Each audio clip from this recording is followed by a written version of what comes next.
창업자고 최대 주주인데 최대 주주를 배제하는 쿠데타가 일어나려면 무기가 있어야죠. 분명히 백기사가 있을 것이다. 백기사 이름이 카카오가 되는 겁니다. 어쨌거나 3자 배정이 딱 되고 나니까 이수만 씨가 이제 깨달은 거죠. 이렇게 내가 죽을 바에 너희들한테는 못 줘. 얘네들의 쿠데타까지도 제압할 사람이 대한민국에 누가 있나. 긴급히 하이브와 딜이 된 거죠. 그래서 그러니까 전화했겠죠. 그렇죠. 시혁아, 내가 너 안 좋아하긴 하는데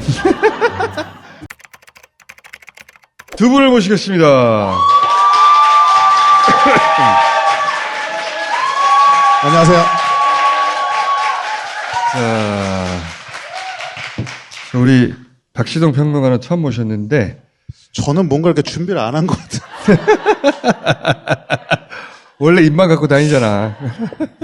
음악평론가, 경제평론가 이 두 분을 동시에 모실 일이 없는데 최근에 모실 일이 발생을 해가지고 SM을 하이브가 인수한다는 거 아니에요? 간단하게 끝날 일일 줄 알았더니 그리고 그게 주식 시장에서나 관심을 가지거나 혹은 엔터 쪽에서나 관심을 가질 뉴스일 줄 알았는데 아니 우리 대통령께서 관심을 가진다잖아. 응? 대변인이 갑자기 나와가지고 한국 엔터 시장이 뭐 재편된다느니 K 콘텐츠 진흥한다느니 갑자기 대통령 국정 관심사가 됐잖아. 이러면 또 자동으로 우리 관심사 아니야.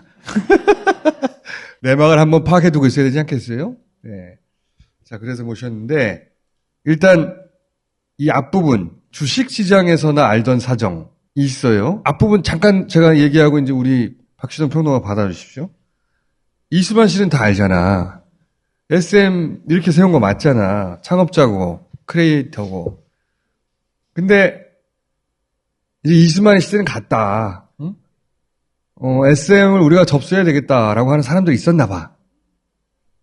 그 사람들이 은밀하게 작업을 시작한 게 어느 날 행동주의 펀드라는 게 등장을 하는 거예요. 행동주의 펀드가 뭔지 거기서부터 이제 무슨 일이 있었는지 설명해 주십시오. 네. 여러분들도 이제 주식을 사시면 올라가기를 바라는 건 똑같죠. 근데 사놓고 가만히 있는 거죠. 기우제 지내듯이. 올라가면 좋고 아니면 말고 하는데 거기서 만족을 못하는 사람들이 있는 거죠. 왜 내가 산 주식이 안 오를까? 이 회사에 무슨 문제가 있을 거야. 거기만 수술하면 올라갈 수 있어. 이런 생각을 하는 사람들이 주식을 사서 그 회사에 들어갑니다. 그래서 행동한다는 뜻이에요. 경영진들에게 제안도 그렇죠. 하죠. 이거 골라내. 여기 부패한데 뜯어내. 그렇게 해서 그 회사 가치가 올라가면 주가가 올라갈 것이다. 그러면 우리가 투자한 금액을 뻥튀기 해서 환수한다. 이런 목적을 가지고 있는 펀드들이 있어요. 그 펀드들이 SM을 상대로 지분 매입에 들어가서 드디어 1.1% 지분을 가지고 방금 말씀드린 그런 작전을 시행하게 됩니다. 보통 이런 행동주의 펀드를 회사들은 굉장히 싫어해요. 왜냐하면 경영진에 대해서 간섭을 하니까. 주주 행동주의 펀드들이 들어가서 수술을 해서 걷어낼 게 있어야 들어가지 않습니까? 네. 약점이 있어야 들어갑니다. 근데 그 약점을 뭘로 봤냐면 그냥 사내에서 프로듀스 월급 주거나 그러면 되는데 굳이 프로듀싱 계약을 외부랑 하는 거죠. 이수만 씨 100% 지분이겠죠. 그렇죠. 이수만 씨가 100% 자기 지분을 갖고 있는 개인 회사를 SM과 거래를 해서 영업이익이 아니고요. 매출의 6%를 무조건 가져가게 해놨어요. 대략 20여 년 정도 동안에 약 1,600억 정도를 가져갑니다. 그러니까 그 돈이 만약에 이 회사에 남아있었다면 회사의 이익이 될 것이고 그것만 막아도 이 회사의 가치가 올라갈 건데. 그리고 아마도 이수만 씨가 가지고 있던 지배력, 영향력을 떨궈내고 그 다음 세대로 나가고 싶은 SM 내부의 식구들도 있었겠지. 그래서 이제 그 행동주의 펀드들이 그런 개혁이 필요한 부분을 한 열 몇 개 쭉 정리를 해서 회사에 던집니다. 보통들은 어떻게 예상하냐면 경영 그렇죠. 개입이라고 보고 간섭이라고 본단 말이지 보통은. 보통 한국의 평범한 대기업 오너들은 그걸 받겠습니까? 안 받죠. 너는 뭔데? 너 뭐 몇 프로 갖고 있는 뭐 득보야 뭐야?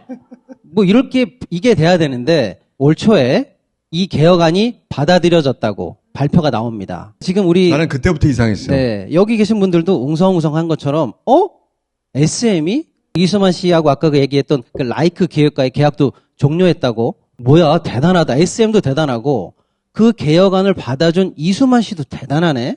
자, 그런데 알고 봤더니 이 합의에 대해서 이수만 씨가 동의한 게 아니었던 거라는 얘기가 지금 이제 나오는 거죠.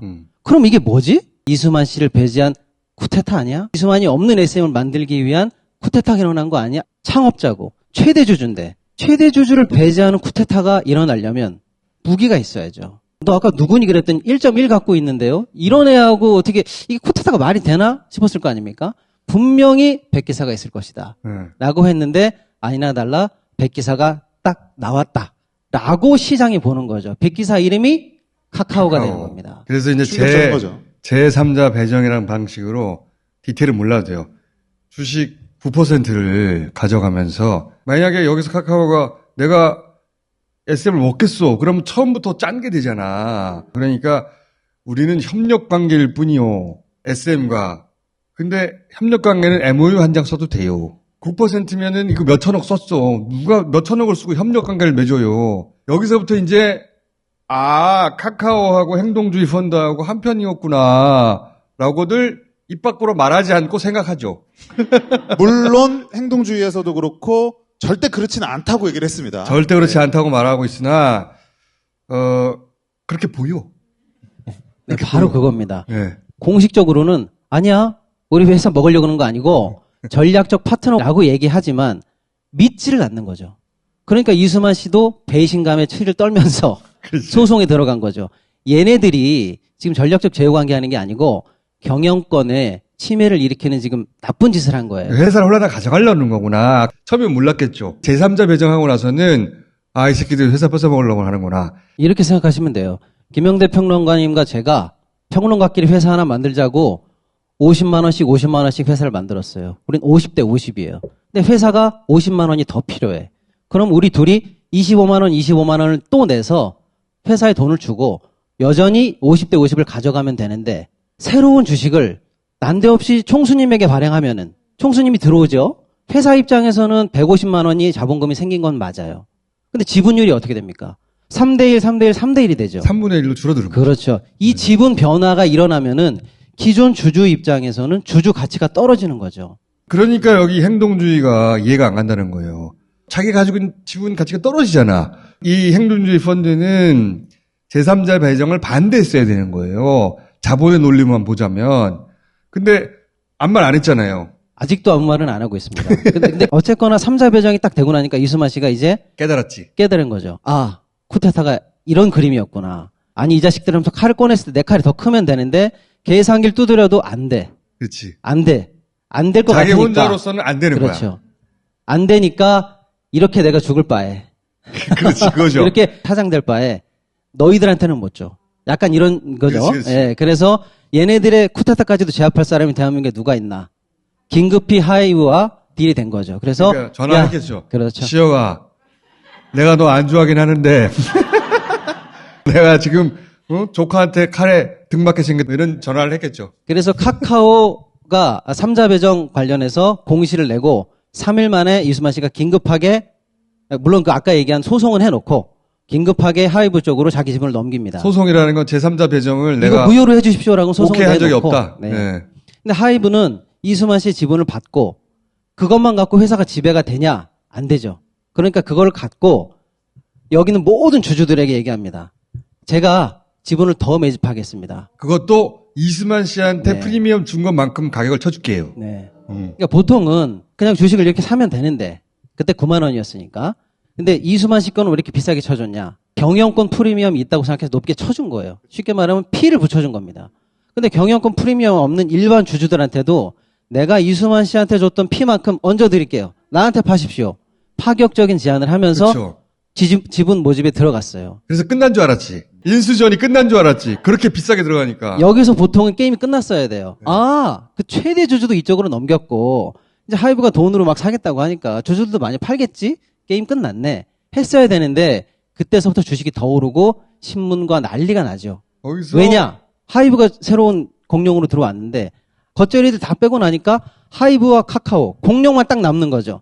이거는 쩐의 전쟁이다. 이렇게 봐서 이제 판이 튀기 시작하는 겁니다. 이렇게만 돼서도 그냥 주식시장에서 재밌는 쩐의 전쟁이었을 텐데 갑자기 카카가 등장하잖아.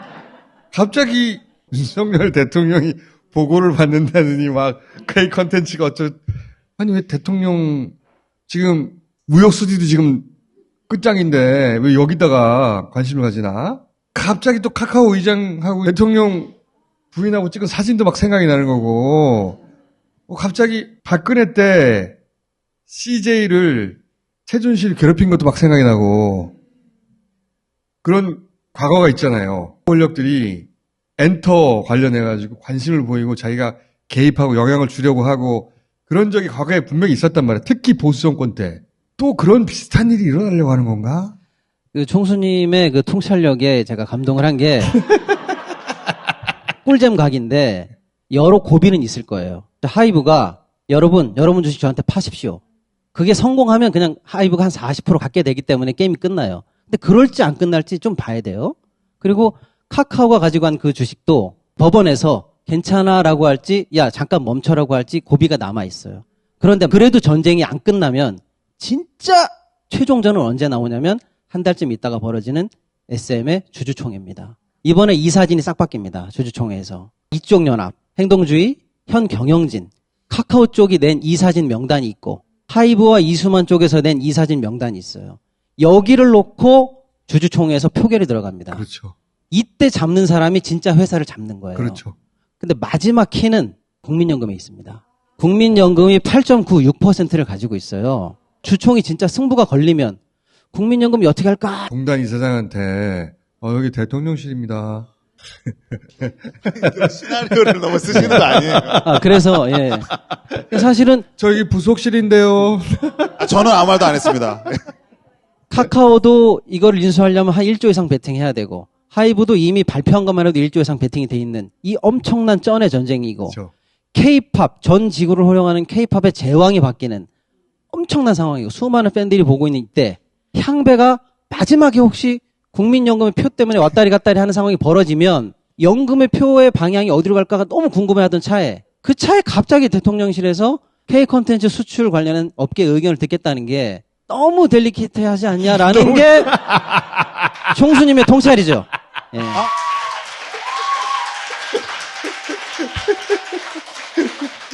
여기서 박시동 평론가의 의견은 없어요? 이 통찰이 말이 된다는 시나리오를 제가 설명드린 거죠. 아니, 나는 그 뉴스를 보자마자 그 생각을 했거든요. 이게 따로따로 일어난 일인데, 어머, 페리 스트레인지하다. 권력지향적인 인간들은 거기 되게 민감하거든요. 내 한마디로 그게 결정될 수 있는 거야? 그런 사건이야, 이게? 이럴 때 이제 머리가 팽팽 돌아가는 사람들이 있어요. 근데 그거는 내가 보기에는 남편보다 부인 쪽이거든?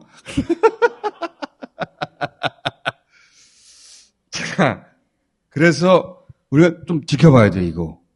왜냐하면 그 보통의 경우에는 국민연금이 국민 돈으로 가지고 운영하는 연금이기 때문에 회사에 이래라 저래라 하는 것은 좋지가 않아요. 그럼 우리나라는 모든 기업이 다 국가 기업이 되는 거잖아요. 그러면 안 되기 때문에 보통은 중립 투표합니다. 아주 특별한 경우에만 반대표를 던지고 또 그중에 아주 특별한 0.9% 정도만 그 반대표가 실제로 통과가 됩니다. 아니, 이게 정성력 영역 아니야. 정성력 영역. 그러니까 결론을 내놓고 말을 갖다 붙이면 만들 수 있거든요. 근데 그 결론이 전화 한 통으로 바뀔 수 있잖아. 작년에 반대 표결 한 적이 있다는 걸 제가 말씀드리는 거예요. 근데 하나 아셔야 될 게 지금 뭐 어디로 가면 좋다, 어디로 가면 뭐 나쁘다 이런 의견들이 있잖아요. 그거는 별로 믿을 게 못 돼요. 사실은 어떻게 될지도 알 수 없고. 그게 아니라 대통령이 원하는 쪽으로 가면 안 돼요. 그것만은 확실해요. 왜냐하면 건들면 다 마이너스예요. 거기는 그 문화를 바라보는 수준이라는 게 너무 낮아요. 그래서 우리가 이제 관심을 가지고 좀 봐야 될 사안이 됐어요. 내가 SM하고 뭐 하이브가 어떻게 되고 각자 잘 알아서 하겠지 했는데 이번 심사는 아니었는데 잘 알아서 하겠거니 했는데 관심을 가지고 이 매주 추이를 좀 지켜봐야 되겠어요. 매주. 그래서 이 두 분이 당분간은 매주 나오실 겁니다. 자, 여기까지 하겠습니다. 고맙습니다. 감사합니다.